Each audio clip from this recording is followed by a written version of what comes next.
목사 하면은 윤은기는 이름이고 목사는 직책 또는 직무라고도 할 수가 있겠지요.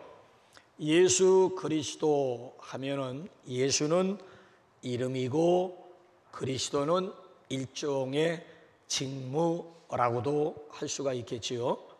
자, 그러면 예수는 이름이고 그리스도가 직책이요 직함이라고 한다면은 그 그리스도의 뜻이 뭘까요?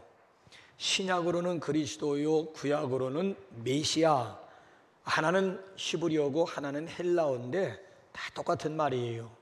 구약에서 메시아나 신약에서 그리스도나 뜻은 똑같습니다. 뭘까요?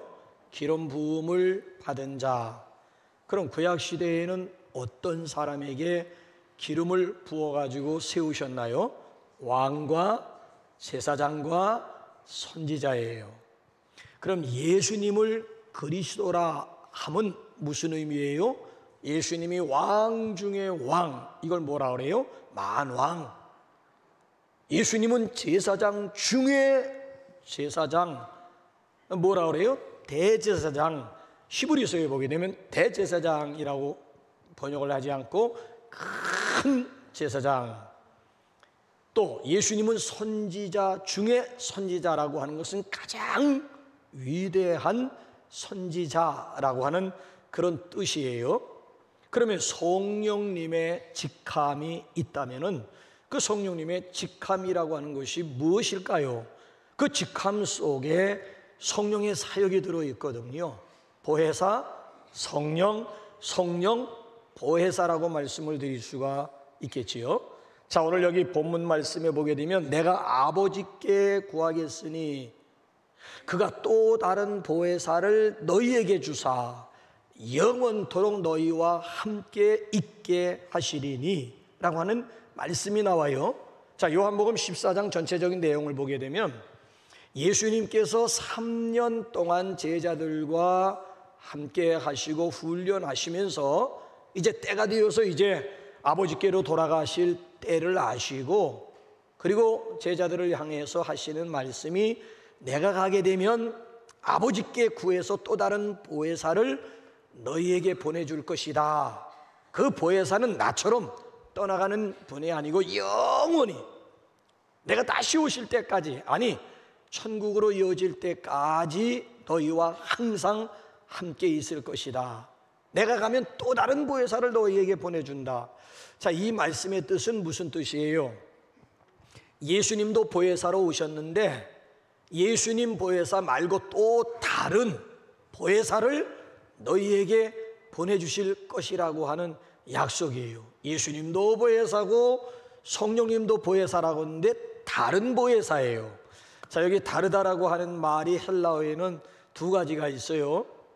여러분, 사랑도 사랑 나름이에요. 대상에 따라서 아가페 사랑이 될 수도 있고, 아니면 스톨게 사랑이 될 수도 있고, 아니면 친구 간의 필리아 사랑이 될 수도 있고, 남녀 간의 에로스 사랑이 될 수도 있잖아요. 하나님의 아가페, 하나님과 우리와의 사랑을 얘기할 때는 아가페.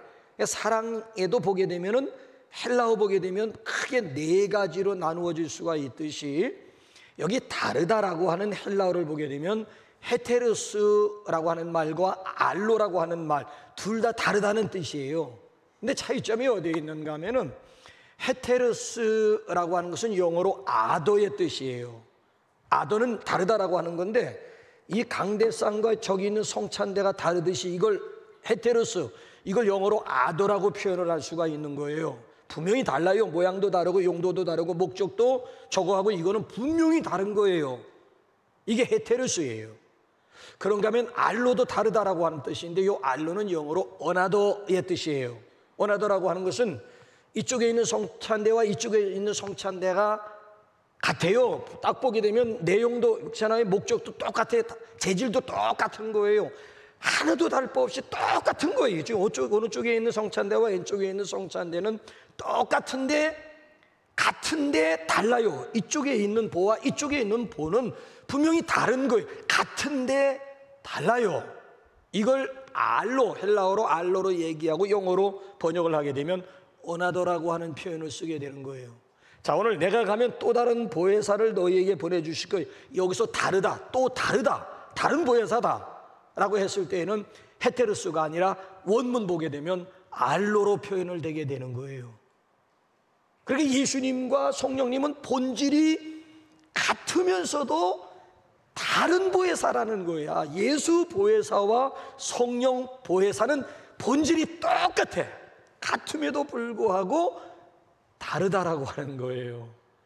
그럼 여기서 이제 우리가 질문을 던져야 되는 거예요. 그 보혜사가 뭐냐? 예수 보혜사, 성령 보혜사. 보혜사가 뭐냐? 이 헬라어로 보면 파라클레토스라고 하는 건데, 이 헬라어를 보게 되면은 그 의미가 아주 다양합니다. 그 의미 속에 사실은 성령께서 하시는 일이 들어있고 성령의 사역이 보혜사 속에 들어있다라고 하는 거예요. 그래서 저는 오늘 성찬을 받으면서 어차피 그리스도의 영을 우리가 기념하면서, 자, 그리스도의 영이신 우리가 성령의 임재하심, 성령의 내주하심, 성령의 인치심 또는 성령의 기름 부으심을 우리가 성찬을 통해서 경험하려고 하는데, 우선 보혜사의 의미를 알고 6가지 담겨져 있는 보혜사 의미 속에 오늘 여러분들이 가장 절실히 필요로 하는 보혜사는 어떤 보혜사인지, 6가지 중에 오늘 현재 여러분 마음 상태 아니면 여러분 환경, 여러분이 처해 있는 상황 가운데 가장 절실한, 나에게 가장 절실한 보혜사는 어떤 분인지, 그분을 여러분들이 목말라 하면서 성찬 예식에 임할 수 있기를 바랍니다. 첫 번째 보혜사는 컴포터, 위로자가 되겠습니다. 자, 이 컴포터라고 하는 것을 여러분들이 일반 영한사전, 기독교 사전이 아니고 영한사전을 찾아보게 되면 컴포터 이퀄 더 홀리 스피릿으로 번역을, 해석을 해놨어요. 아니, 일반 사전에서 기독교 사전이 아니고 일반 사전에서 컴포터, 파라클레토스가 컴포터의 의미를 담고 있는데, 그 컴포터는 더 홀리 스피릿, 성령으로 해석을 해놨다니까요. 그러니까 이 얘기는 성령이 하시는 일 가운데 가장 대표적인 사역이 위로하는 사역이라고 하는 거예요. 자, 예수님과 본질이 같다 그랬어요. 자, 예수님도 이 세상에 오셔가지고 소외당한 사람들, 가난한 사람들, 병든 사람들, 그러니까 신분이 낮은 사람들을 가까이 하시면서 그들을 위로하는 일을 하신 거예요. 그래서 울고 있는 여인에게 다가가서는 울지 말라고 하면서 눈물을 닦아주고, 근심 가운데 있는 제자들을 향해서 14장 여기 1절 말씀을 보게 되면 너희는 마음에 근심하지 말라, 두려움을 안고 있는 사람들을 향해서는 두려워하지 말라, 놀라지 말라. 그래, 예수님께서 이 세상에 오셔가지고, 그래서 히브리서 2장 보게 되면 그는 우리의 연약함을 체휼하지 아니하시는 분이 아니요, 우리의 연약함에 대해서 동정하지 아니하시는, 그러니까 우리의 연약함을 동정하시고, 누구보다도 우리의 연약함을 아시고 우리를 동정하시면서 위로하시는 분으로 소개되고 있잖아요.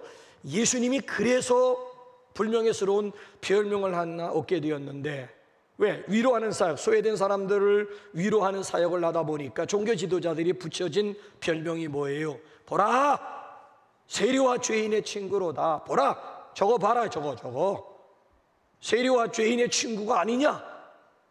이렇게 해서 붙여진 별명이 세리와 죄인의 친구라고 하는 별명이었어요.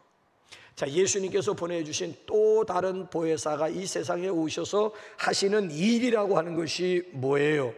위로하는 사역이었다라고 하는 얘기예요. 위로하는 일을 하셨다라. 그래서 여러분 17절 한번 본문 말씀 한번 17절 한번 보실래요? 자, 시작. 그는 진리의 영이라 세상은 능히 그를 받지 못하나니 이는 그를 보지도 못하고 알지도 못함이라. 그러나 너희는 그를 아나니 그는 너희와 함께 거하심이요 너희 속에 계심. 성령은 우리와 함께 우리와 함께 사시는데, 어디서? 우리 속에서 영원히 거한다, 집을 짓고 산다라고 하는. 그러니까 보세요, 성령은 우리 안에서 우리를 위로하세요. 우리의 상한 마음, 아픈 마음, 상처 입은 마음들을 어루만져 주시는, 위로하는 일을 성령님께서 하신다라고 하는 얘기. 성령 수양에 다녀오셨어요? 성령 수양에 경험하신 분들 많지요? 물론 지금은 벌써 우리가 알파 코스를 멈춘 지가 오래되어 가지고 성령 수양에 하신 분들이 그래서 한 절반 정도 될까요? 성령 수양에 가보게 되면은 그 환경이라든지 조건이 성령께서 일하시기에 아주 적합한 환경이고 적합한 조건이에요. 특별히 성령 수양회를 통해서는 왜 긴 밤이라고 하는 시간을 가지고 있잖아요. 또 목마름이라고 하는 이 자세들이 있잖아요.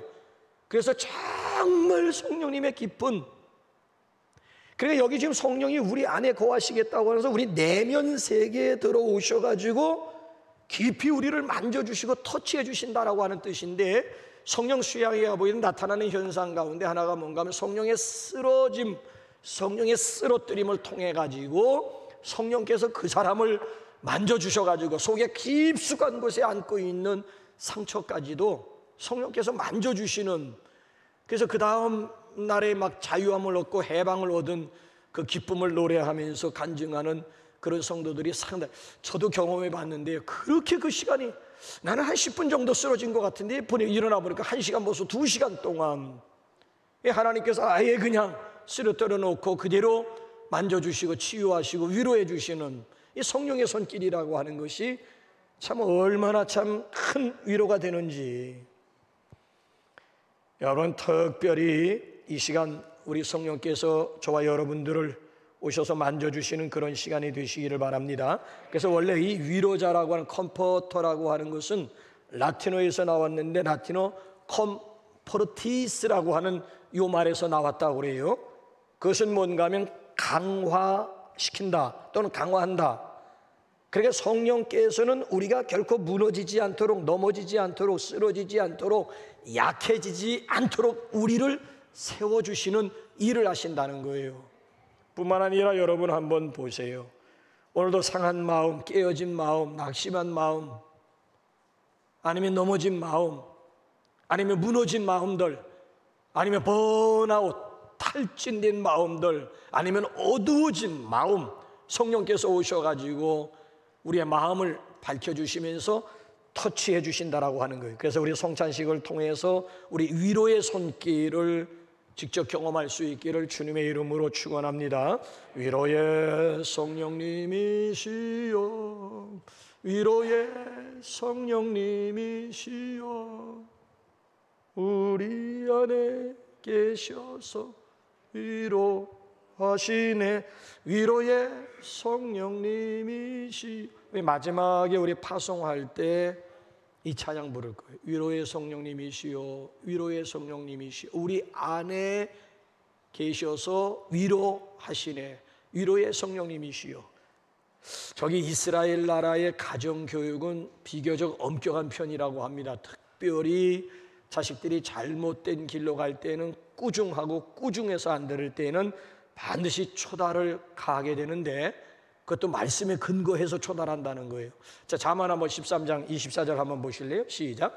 매를 아끼는 자는 그의 자식을 미워함이라, 자식을 사랑하는 자는 근실이 징계.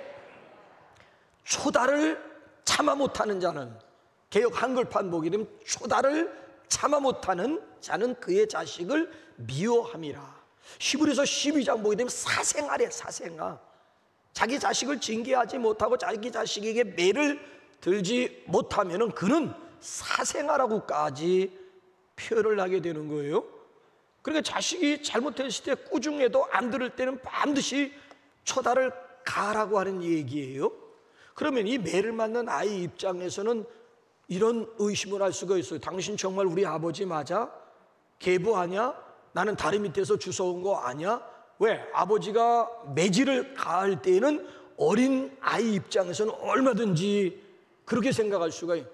저도 그렇게 생각해요. 난 다리 밑에, 농담 삼아 너는 다리 밑에서 주워왔다고 그랬는데, 매를 맞을 때마다 그래, 다리 밑에서 주워왔으니까 매를 가는가, 매를 때리는가 보다, 이렇게 생각을, 그렇게 생각을 하게 되면 어머니는 얼른 그 아들을 안고, 아니다, 네가 잘못된 길을 걸어갈 때마다 너희 아빠가 얼마나 마음 아파하는 줄 아느냐? 너에게 매를 들 때마다 너희 아빠는 마음속으로 울고 계신단다. 이걸 당근이라고 얘기해. 아버지는 채찍을 때렸는데 어머니는 바로 그 순간에 당근을 주어지는 거예요. 그러니까 이스라엘 교육에는 채찍과 당근이라고 하는 것이 한 세트를 이룬다라고 하는 얘기예요. 근데 우리 같은 경우에는 어때요? 요즘에는 부모들이 많이 달라졌습니다만은 제가 자랄 때만 해도요, 어떻게 하는 줄 아세요? 아버지가 매를 때리면 엄마가 옆에서 한 수 더 떠요. 내 그럴 줄 알았다 이놈의 새끼. 맞아도 싸다 이놈. 더 때리라고 그래. 더 때리라고. 아, 옆에서 글쎄 말리는 게 아니고 그럴 줄 알았대. 그럴 줄 알았대. 너는 맞아도 싸대. 더 때리래. 이걸 가르쳐서 젊은 사람들은 2번 죽인다라고 하는, 그런, 이건 자식 그 교육에 효과가 없다는 거예요. 오히려 자식들 마음속에 반항심이나 불러일으키지, 이거는 진정한 체벌 효과를 얻을 수가 없다는 거예요. 그런데 여러분, 이스라엘 나라에는 어머니 역할과 아버지의 역할이 너무 분명한 거예요. 한쪽에서 매를 때리면 한쪽에서는 반드시 당근을 준다는 거예요. 자, 보헤사라고 하는 것은 아버지와 아들 사이를 이어주는 어머니의 역할, 이게 보헤사, 이게 파라클레토스라고 하는 이야기예요. 아버지를 향해서 그처럼 이상한 생각을 아니다 하면서 아버지와 아들 사이를 아주 정말 잘 이어주는 역할을 하고 있는 어머니로서의 보헤사, 이게 이제 파라클레토스에 담겨져 있는 의미라고 하는 거예요. 사실 여러분, 우리가 살아가면서 애매하게 당하는 고난도 있고요, 이해가 되지 않는 그런 고통스러운 일들이 얼마나 많이 있습니까? 그래서 때로는 눈물을 흘리고 있을 때에 성령께서 우리의 눈물도 닦아주시고요, 더군다나 인생 광야길 가운데 얼마나 삭막하고 얼마나 외롭습니까? 아무도 내 편이 되어주지 않는 것 같은 이런 상황 속에서도 다가오셔서 우리 곁에 계셔주시고 우리를 만져주시는 성령님, 그래서 여러분, 이 성찬식을 통해서는 정말 위로를 경험하는, 위로의 성령님을 경험하는 그런 시간이 되시기 바랍니다. 자, 그런가 하면 이 보혜사 의미는 티처야, 티처. 선생님, 교사입니다. 자, 요한복음 14장 26절로 한번 넘어가 볼까요? 시작. 보혜사 곧 아버지께서 내 이름으로 보내실 성령, 그가 너에게 모든 것을 가르치고 내가 너희에게 말한 모든 것을 성령, 그가 모든 것을 가르치고 모든 것을 생각나게 하시리라. 자, 예수님과 성령님은 본질이 같다고 그랬어요. 예수 보혜사, 성령 보혜사, 보혜사 본질이 같아요. 자, 예수님은 이 세상에 오셔가지고 무슨 일을 하시다가 가셨다고요? 가르치시고 전파하시고 고치시는 일을 하시다가 가셨어요. 자, 예수님이 보내신 또 다른 성령님도 오셔가지고 하시는 일이 뭔가 하면 성령, 그가 모든 것을 너희에게 가르치시고 깨닫게 하시고 생각나게 하신다. 예수님이 하셨던 일을 보혜사 성령님이 그대로, 성령님은 예수를 증거하는 영이라고요, 예수를 전파하기도 하시고 더군다나 오늘도 우리 마음을 어루만지고 우리의 몸을 어루만져가지고 치유하시는 영, 바로 성령께서 하시는 일 아니겠습니까? 그래서 오늘 여기 17절 말씀을 보게 되면 그는 진리의 영이라고 그랬어요.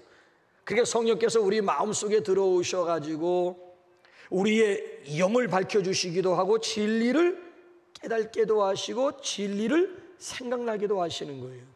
그래서 혹시 우리 가운데 말씀을 잘 깨달지를 못하시는 분들은 더욱더 성령님의 은혜, 특별히 여기 보게 되면 교사로서의 성령, 보혜사, 우리 교사로서의 보혜사를 우리 좀 사모하는 시간이 되시기를 바라고요.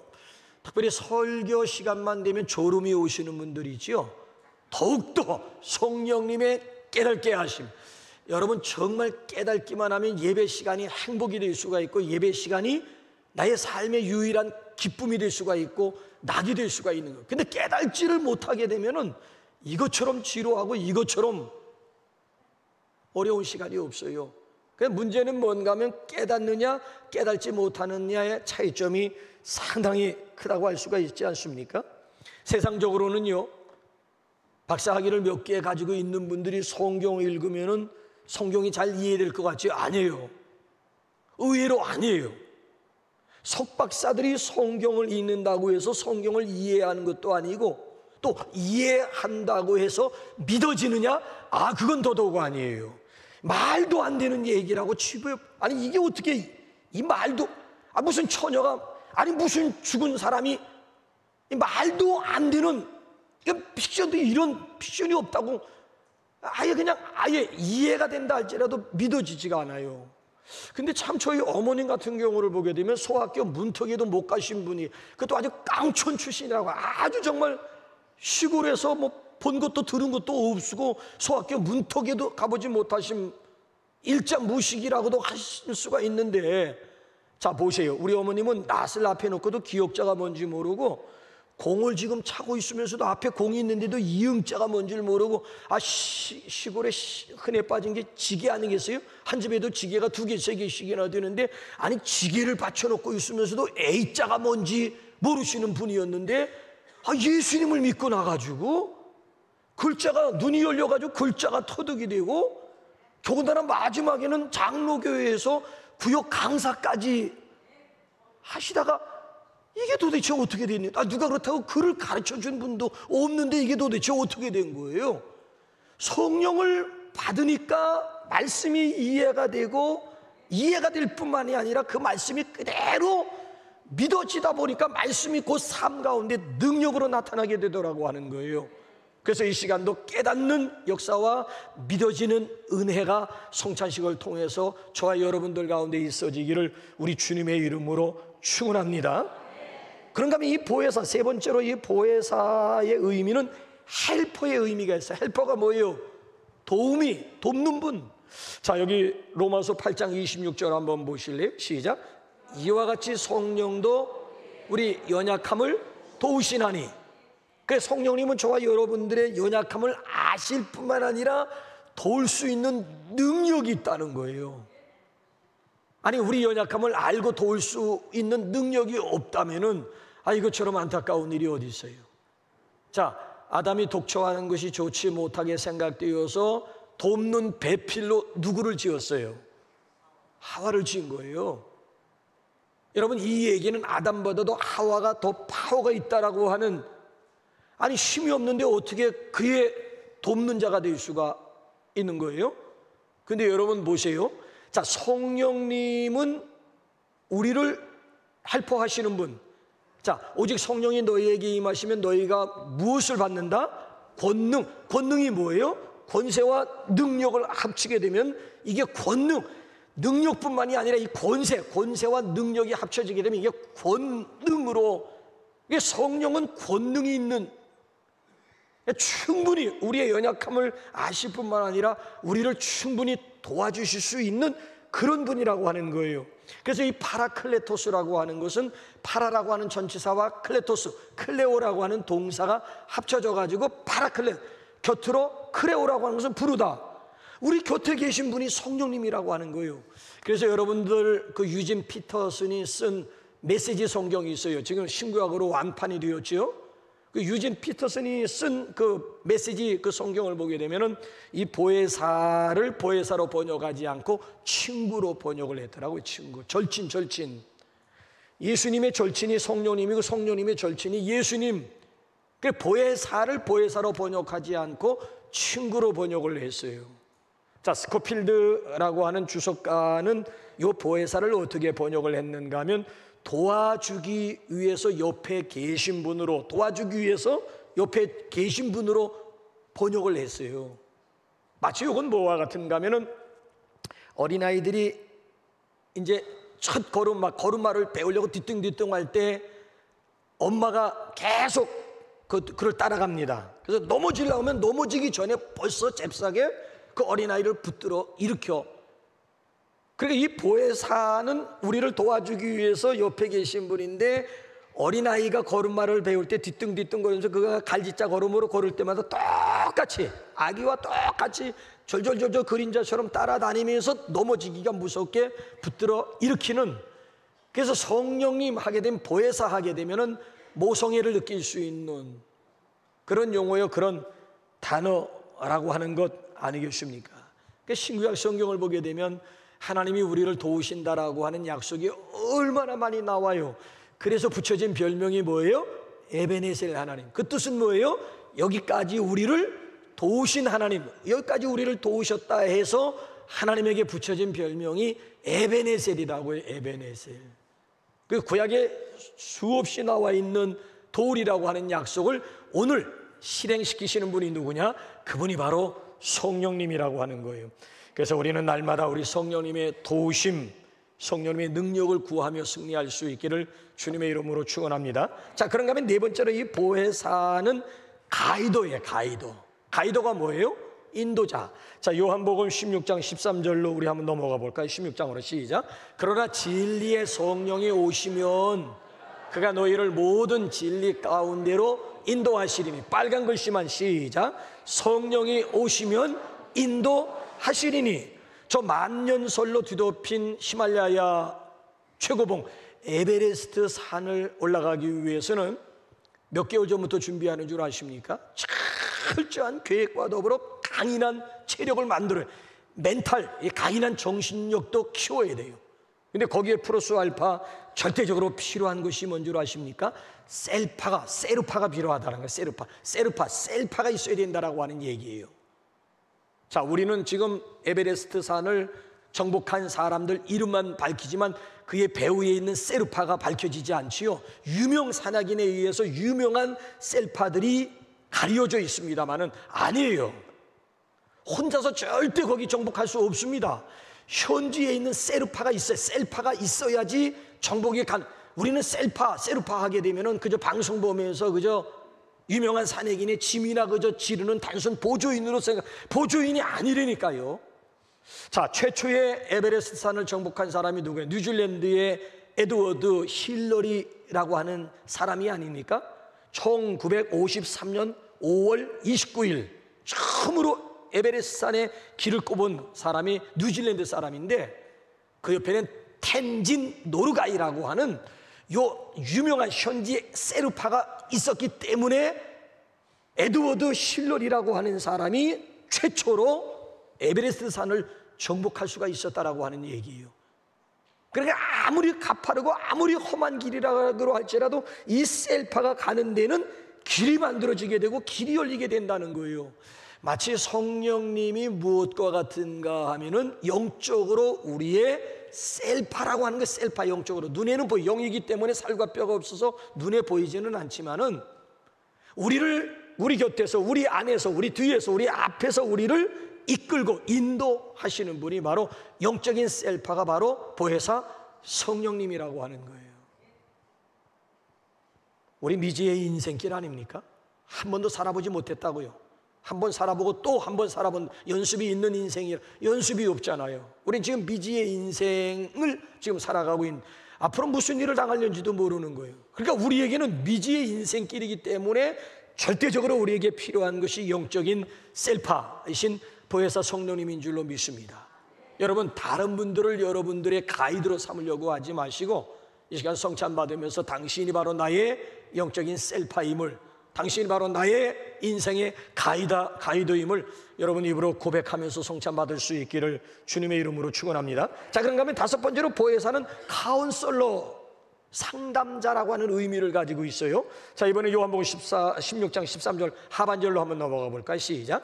그가 스스로 말하지 않고 오직 들은 것을 말하며 장래일을 너희에게 알리시리라.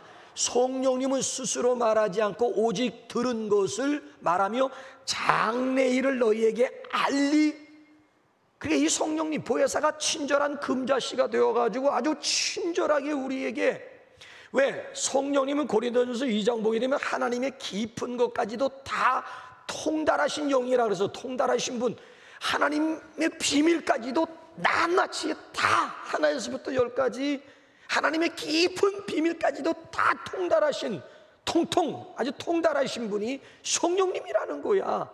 그러니까 그분이 지금 우리 마음 가운데 오셔가지고 4차원의 세계 영적인 비밀까지도 우리에게 알려주실 뿐만 아니라 우리의 장래일까지도 우리에게. 그래서 여러분, 성령님의 상담이라고 하는 것은 우리의 그잖아요, 미지의 미래라 할지라도 우리에게 꿈과 비전 가지고 걸어가게 하시는 분이 누군가 하면은 바로 성령님이라고 하는 거예요. 성령님.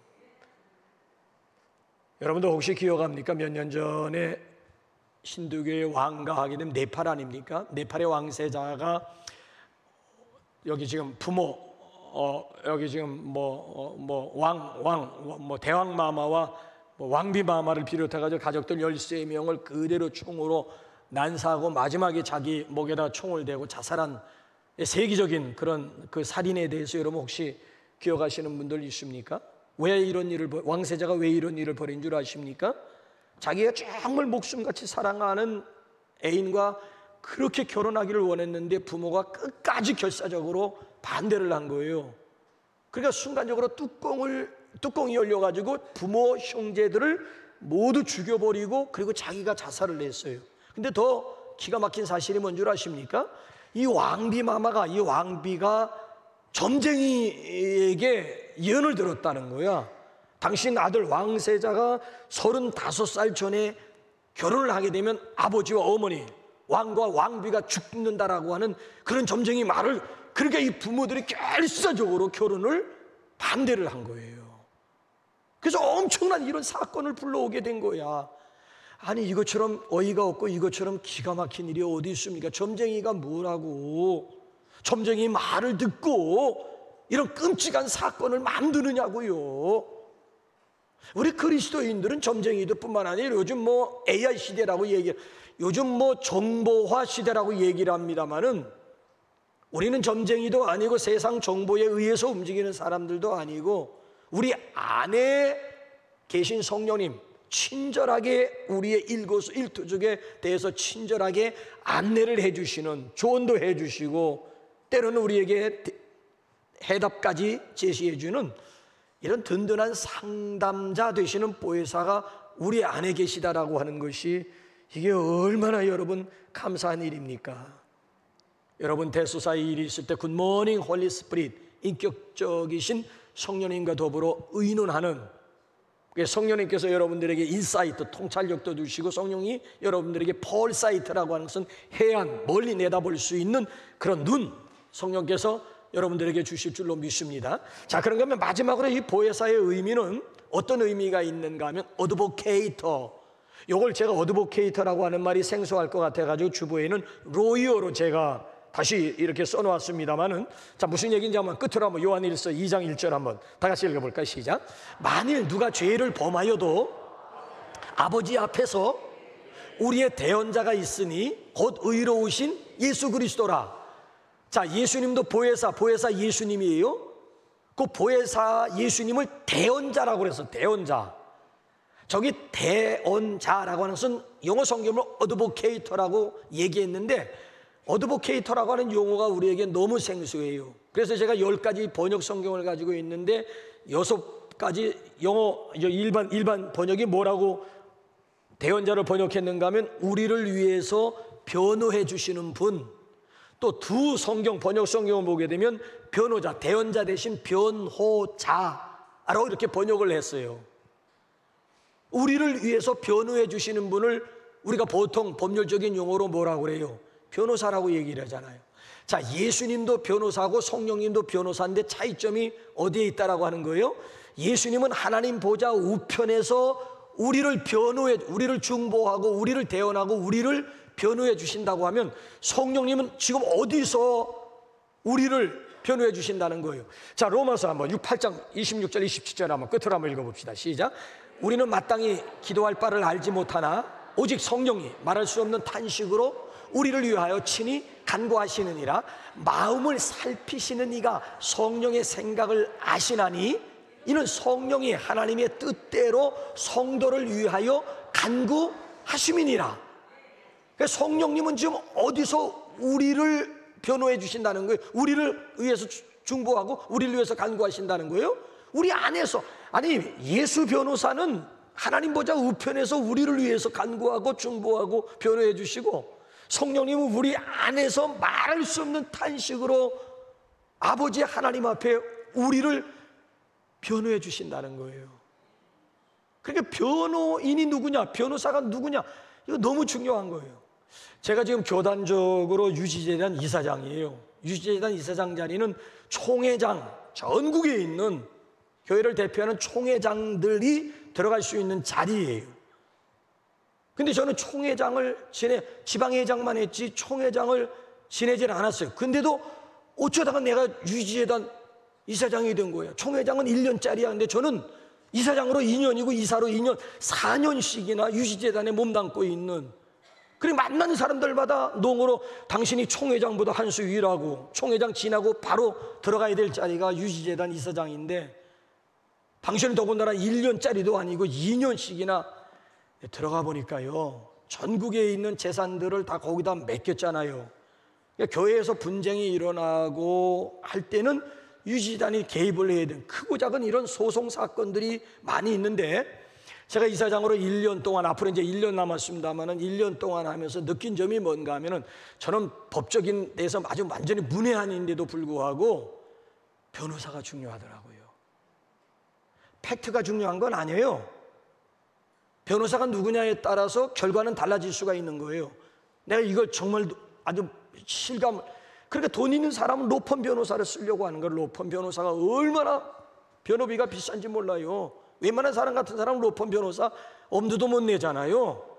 그러니까 실력 있는 변호사를 써야 그 사건에서, 그 재판에서 승소할 수가 있는 거예요. 이걸 제가 여러 교회들을 대상으로, 지금도 계속 법적인 일이 진행되고 끝난 데도 있고 지금 또 시작된 데도 있고, 이 변호사가 상당히 중요한 거로나. 근데 한번 생각해 보세요. 10대 로펌 변호사라 할지라도 우리의 변호사 되시는 보혜사, 우리의 변호사 되시는 성령님과 비교할 수 있을까요?